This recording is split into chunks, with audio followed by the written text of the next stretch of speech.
Dear students, today we will discuss the theory of territorial nexus. As you are very much aware that in previous lessons we have discussed the doctrine of pith and substance, we have discussed the doctrine of colorable legislation, and in the series of judicial process, today we will discuss the theory of territorial nexus. As per the theory of territorial nexus, Article 245(1) subclause 1 of the Constitution of India clearly emphasizes that state legislature can enact law within the territorial periphery of the state as well as outside the periphery of the state also,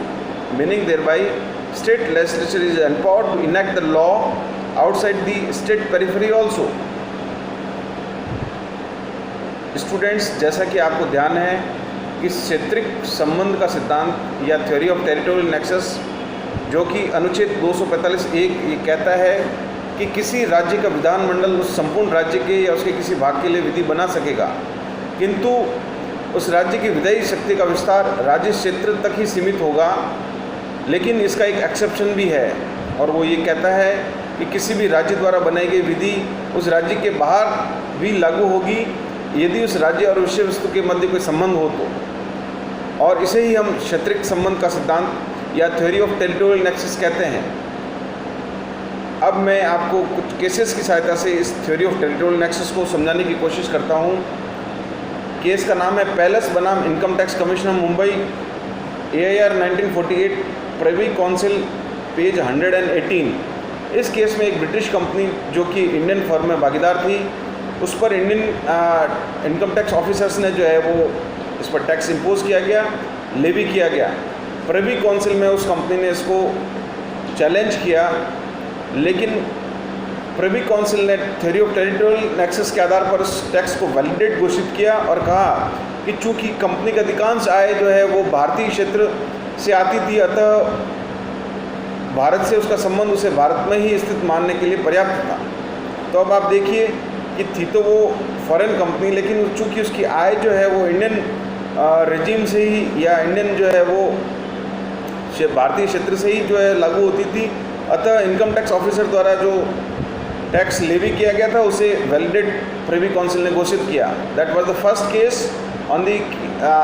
theory of territorial nexus. Second case is regarding the संदूर Gopal versus संदूर Rajni, and that is AIR 2013 supreme court page 2678। ये एक judicial separation की कार्रवाई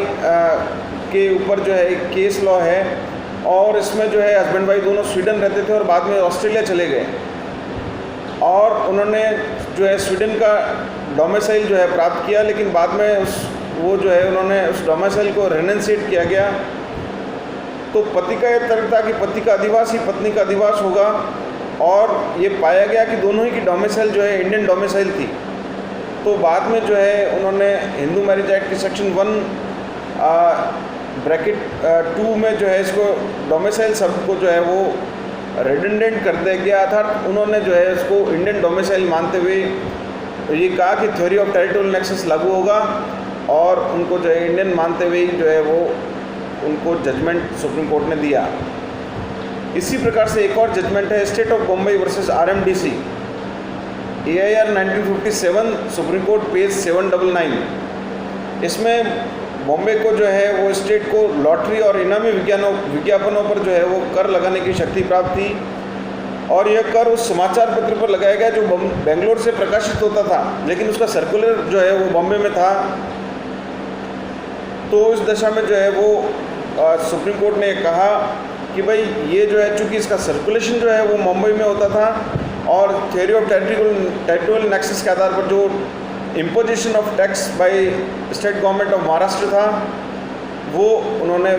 justify माना और valid माना। और ये 3 cases मैंने आपके साथ डिस्कस किए थ्योरी ऑफ टेरिटोरियल नेक्सस पर। एक और केस जो लास्ट केस है जो मैं आपके साथ डिस्कस करना चाहता हूँ, और उसका नाम है Shrikant V Karulkar versus Gujarat state, 1994 5 supreme court cases page 460। इस केस में जो है अपीलेंट्स ने जो है Gujarat agriculture land ceiling act 1960 का सेक्शन 6 विदिन ब्रैकेट 3A की वैलिडिटी को चैलेंज किया और ये कहा कि ये जो इसका प्रभाव जो है एक्स्ट्रा टेरिटोरियल था और ये कहा कि आर्टिकल 255 के अधीन जो है स्टेट लेजिस्लेचर की जो इनेक्टमेंट की जो पावर है उसके बाहर है। और उसमें अपीलार्थी या अपीलेंट जो है वो गुजरात स्टेट में कुछ खेती योग्य भूमि के स्वामी थे, उनकी लैंड जो है वो जो स्टेट जो टेरिटरी है उसके बाहर के अन्य भागों में भी थी। और ये सेक्शन ये प्रोविज़न करता था कि भाई जो भूमि की जो अधिकतम सीमा के प्रयोजन से उनकी राज्य से बाहर स्थित भूमि को भी जो है सम्मिलित किया जा सकता था। सुप्रीम कोर्ट ने यह अभी निर्धारित किया कि राज्य विधानमंडल जो है वो टेरिटोरियल नेक्सस के आधार पर उक्त विधि बनाने के लिए सक्षम था क्योंकि भूमियों का राज्य से अभिन्न संबंध था। तो देखिए, लैंड तो जो है स्टेट के बाहर थी, गुजरात स्टेट के बाहर थी, लेकिन फिर भी उस पर जो उसको वैलिडेट किया स्टेट गवर्नमेंट ने और उसके स्टेट गवर्नमेंट ने जो लॉ बनाया उसको सुप्रीम कोर्ट ने वैलिडेट किया। तो ये थ्योरी ऑफ टेरिटोरियल नेक्सस भी जो है इस बात का प्रावधान करता है कि स्टेट गवर्नमेंट को जो है उस लॉ को बनाने का पावर है, भले ही वो लॉ वो जो outside the purview of the state government अगर वो लैंड है तो उस लैंड को भी जो है थ्योरी ऑफ टेरिटोरियल नेक्सस के बेस पर कानून बना सकता है। Thank you.